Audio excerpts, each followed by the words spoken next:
Father, and the Son, and the Holy Spirit. Some readings are difficult to understand. But today's Gospel reading was not one of them.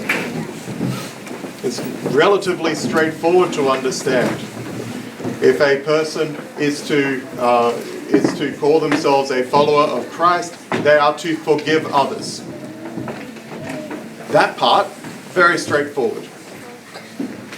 We ought to forgive others because we have been forgiven so much more.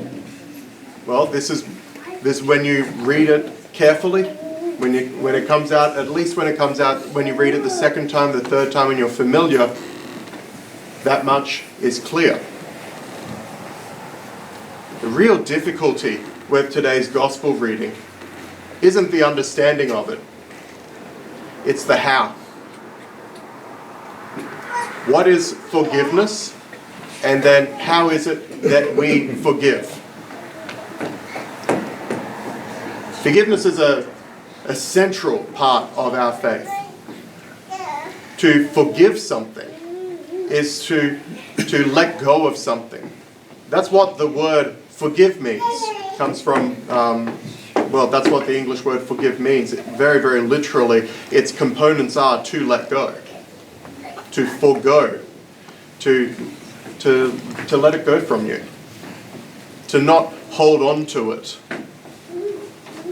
The irony of holding on to something that is not beneficial for us, that doesn't give us anything, that can only give us pain. Holding on to our resentments is like holding on to a hot poker. And yet, well, I think most, if not each of us, has had that struggle at one point or another. Yet this is what we are called to. We're called not to hold on to grudges. We're called not to hold on to blood feuds. We're called not to hold on to the insults that others have done, let alone anything else. How? Well, it starts with a decision. And if it was that simple, then this would be a very short sermon. But what happens when it's a little deeper than that? Someone bumps into you, they say sorry, you say that's all right. Well, we don't really need a sermon about that, we just do it. What happens when it cuts deeper than that? When it cuts you to the heart? When it cuts deeper than that, then it's more difficult than just me saying let it go. Sounds great, difficult to put into practice. So what are the steps that we're able to use in order to forgive someone when it's not happening just like that? The first is to acknowledge what's happened. That yes, I am offended right now, or I am angry, and to simply acknowledge what is already true. Yes, it would probably be ideal if we weren't angry or if we weren't holding on to it in the first place. But the first thing, to at least acknowledge what has already happened and happening. Not to minimize it, not to ignore it, not to palm it off as if it was nothing. This thing happened, and as a consequence, I am, whatever the emotion is, offended, some variant of mad or sad probably. So, to acknowledge where you're at. And then to attempt to understand. Why is it that this has happened? Why is it that this thing was done? This is probably going to be difficult. It's not going to come instinctively, or it typically won't. Why is it that I feel like this? Well, perhaps because my expectations were different. I expected to be treated like so, and was instead treated thus. Very big difference between these two things. I expected something else. This is a cause for a great number of reasons that we become angry and have that enduring anger. We expected to be treated a particular way, perhaps with a certain amount of respect, perhaps whatever the case may be. We expected more than we were given. We don't receive it, our expectations aren't met, and so anger is the response. The other part of that, if we're talking about understanding, is understanding why is it that they may have done something? Why is it that they may have treated us poorly? Because usually it's not about us. Not always, but usually it's not about us. Perhaps they were dealing with something in their life. Perhaps they've had no sleep for 3 weeks. Perhaps they were working on something else. Perhaps this was just the straw that broke the camel's back. There could be any one of a number of reasons. And that procedure towards empathy is valuable for us to do. It doesn't mean that the action no longer exists. That action still was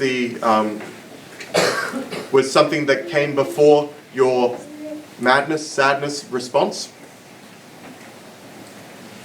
But it does mean that we can have some form of empathy with that other person.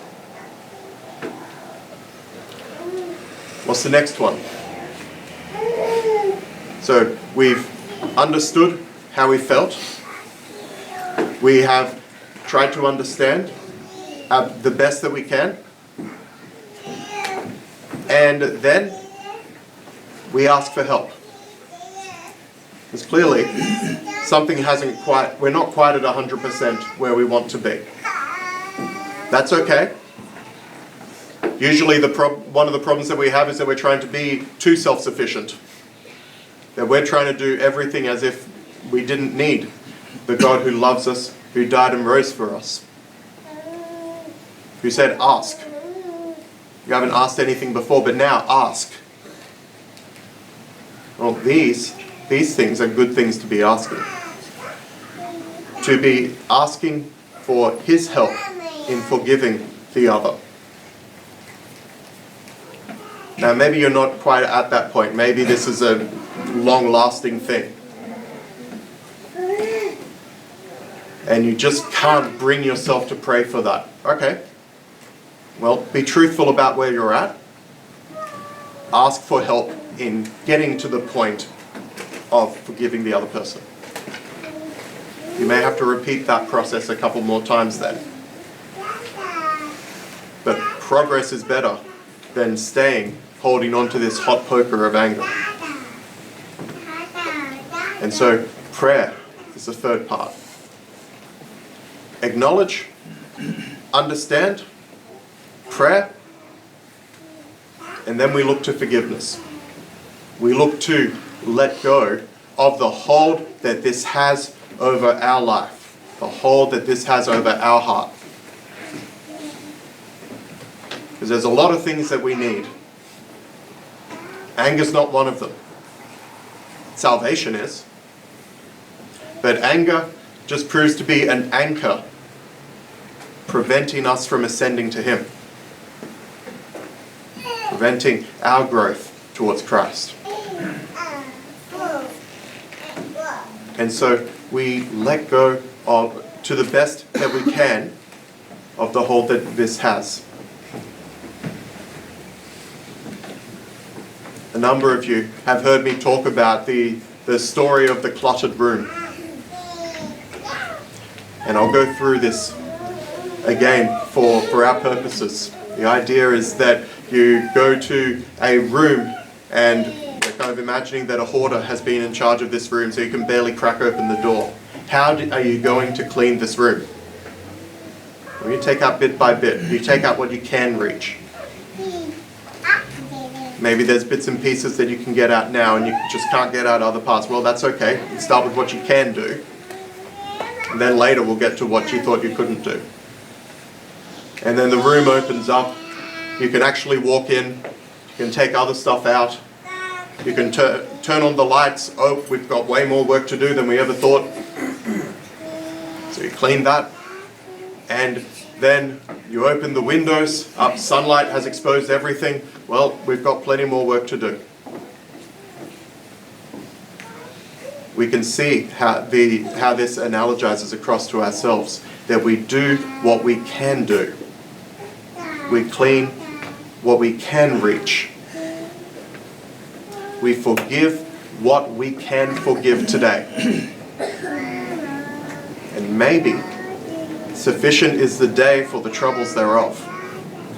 That today we can forgive as much as we are able.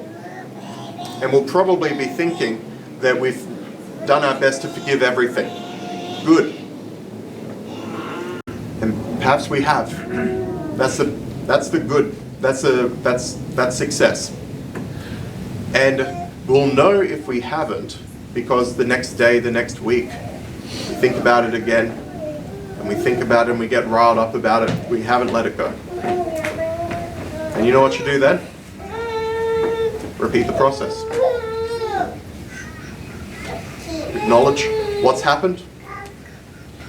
Seek for understanding. What is it that I haven't forgiven?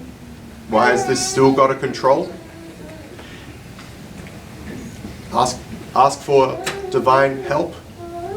Ask for His help. And then to forgive once more.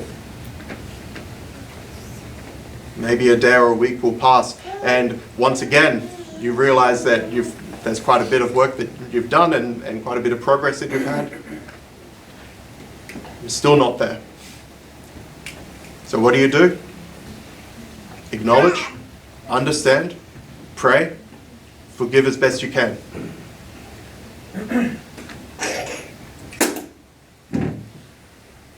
The gospel reading tells us why. Because we have been forgiven so much more. Paul says elsewhere, perhaps for a good man someone would lay down their lives, but Jesus laid down His life for us when we were so far away from Him. When we weren't even thinking about being close to Him. When we weren't even thinking about it. When we weren't even thought of. He died for us and rose for us. And so in response to this great love that He has showed us, let us likewise show this love. Forgive what we are able.